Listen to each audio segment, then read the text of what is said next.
Hi there, it's Richard from Newbie Prepping, and in this video I'm going to show off my first attempt at making a bug out bag.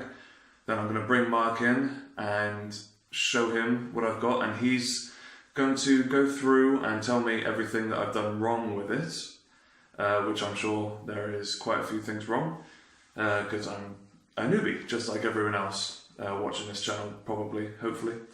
And then we're going to go through his bug out bag, and he's going to explain all of the things that would be useful, which are essential, and basically just the best things for a bug out bag.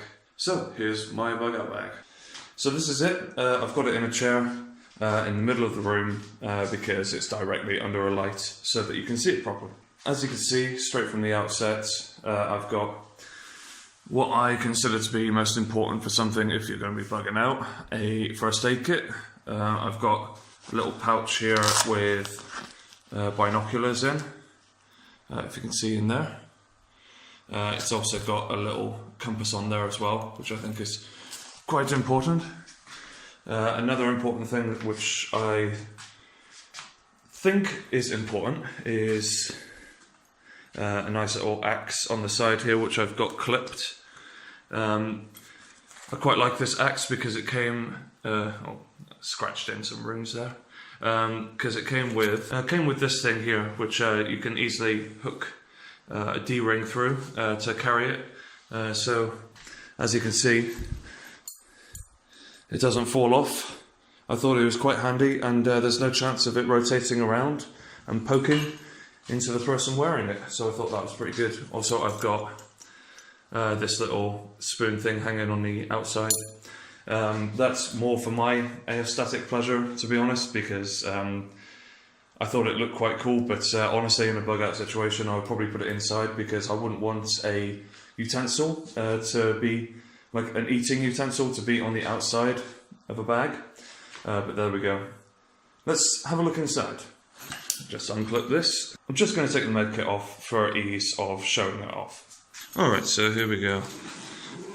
In this top thing, which is going to be the biggest thing, it's important to say that I made this bag always with it being subject to change, and arguably at this point it's still not even finished.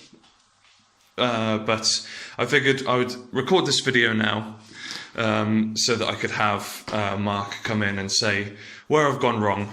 And I think for a lot of newbie preppers just like me, they might have gone wrong in a few places. I can already admit that now, as you'll probably see. Notice for yourself. Anyway, I've got here a water storage unit. I'm not sure exactly how much this can hold, but it does open up quite big.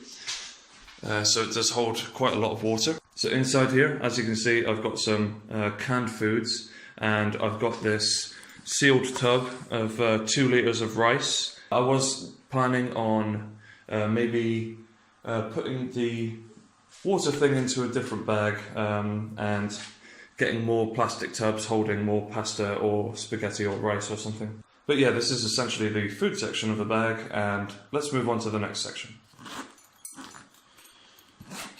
So in here, I've got some emergency blankets. These are big, thick, orange, heavy-duty ones. I figured that they would be good for creating shelter and putting camouflage over top of them, because obviously being big and orange, you're going to probably easily get seen if you're hiding out in the woods. So obviously you don't want that. But they're literally just emergency blankets for in case we need them. I've got some tools in here. I thought that these would come in very handy. I know I've got my axe, but what I'm concerned about most with this bag is durability of some items. So even though I've got my axe, I know that that's not going to last forever. So I wanted to get some of these. These are hand saws for sawing off branches off of trees, like not really thin branches, but like thicker branches. You wouldn't exactly cut down a whole tree with one of these, but that's essentially what they're used for. They're very good, very efficient for space as well. So I've got one of them Actually, I've got 2 of them. Again, because I'm very conscious about durability, I figure small items like this, having multiples of them would be good, especially in the same bag. I've only got 1 of these at the moment, but I plan on getting a lot more because I personally believe they'll be invaluable. This is a magnesium rod, and you would use this thing here to strike it. As you can see, I have done a couple of times if it wants to focus. It's very good. It's essentially flint on a lighter. This is, I think this is the stuff that they use on lighters. And common theme with all survival stuff is bottle openers. There's a bottle opener on bloody everything. I really don't know why. I guess they're just thinking of drunkards getting going camping. But there we go. So yeah, I am going to get multiple of these because I personally believe that they are invaluable. I'm not saying that you can't strike a fire without one of them, but you might as well have all of the help that you can get, especially for such a small item. Next thing I have in here is just some paracord connected by this buckle here. Lots of paracord in here, just in case we need it. Unravel it to the length that we want and then just cut it and tie whatever we need. In the bottom here, I also have bungee cords, 3 different sizes. As you can see, the red is the shortest of them all. I just figure for creating shelter, these would be invaluable. Again, they would need to be covered by camouflage because they're quite bright, but that wouldn't be hard. Okay, so that's that section of the bag. Let's check the next section. Okay, in this section, this is a gift from Mark. This, of course, is a mini stove. It would open up. If I had 2 hands, I would show you, but basically, this thing comes off and it opens up, and you have fire lighters in there, and you could just basically cook anything you want on there. Extremely handy, extremely handy. I plan on getting more of the fuel as well. Here I've just got random tidbits of stuff. I probably seem very newbie by having one of these credit card things in here. The people who have been doing it for a long time, I'm not sure if they look down on something like this, because it does seem very like something a newbie would get, but I got one anyway, so what can you do? A whistle. I'm not sure in what survival situation you would need a whistle. I guess if you are on the run from marauders or something, you probably might need it, maybe as a distraction or something. I've got a little fishing line and lures in here as well. Just makeshift fishing if we happen to bug out to a location that actually has fish. That would be good. Okay, let's have a look in the next section. Before we move on to that section, of course, I've got this thing here.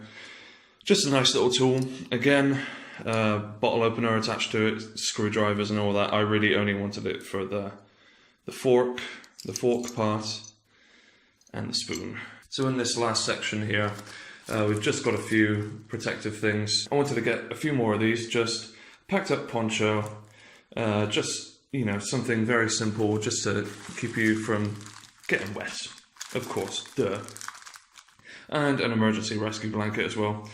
Might get a couple more of them just in case. Just literally just want to get as many of these things as possible to keep us wrapped up and warm. So this in conjunction with this, as well as any other shelter that we've made, you know, just wrap up as warm as possible. What's the harm in that? There is none. Here we have a torch. As you can see, there is no batteries in it. It's quite a handy little torch. If I can pull this down. There you go, that flips open. So I charge this up. And look how powerful this thing is. I'll go quite far away. How powerful that is. That's crazy for a handheld torch.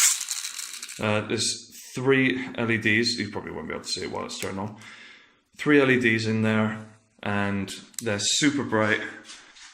You can go super far away and it emits this really cool light as well. So yeah, I thought that was invaluable, something that you can charge up by using your own energy rather than electric.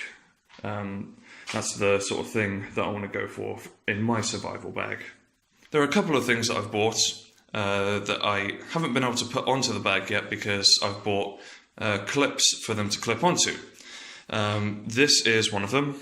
This is just a standard knife.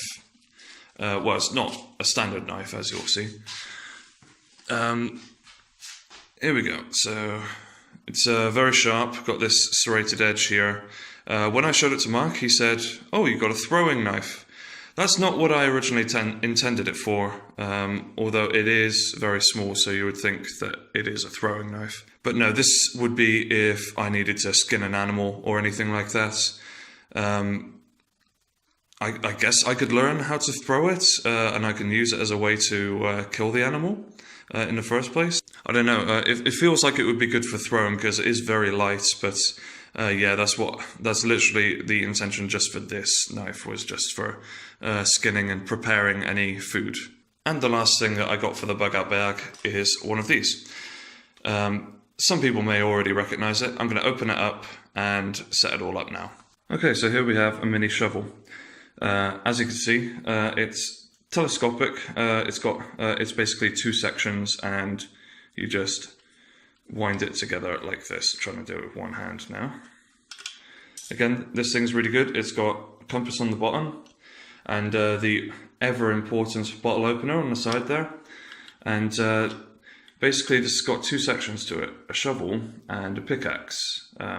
I'll just set it up now. So this is the shovel mode. As you can see, it's a bit loose like this. Obviously that's why you tighten it up, but I can't do it with one hand right now. But when you do tighten it up, the metal bit there meets this bit, so it will not budge. And it's a great little shovel just in case you need it. Okay, so this is the pickaxe mode. I've got this bit tightened up, not all the way, so it is still a bit loose, but I figured that this would be good for knocking into any stone and creating any sort of piece of equipment that we need. This sort of equipment, I would have thought, for a bug out bag is invaluable.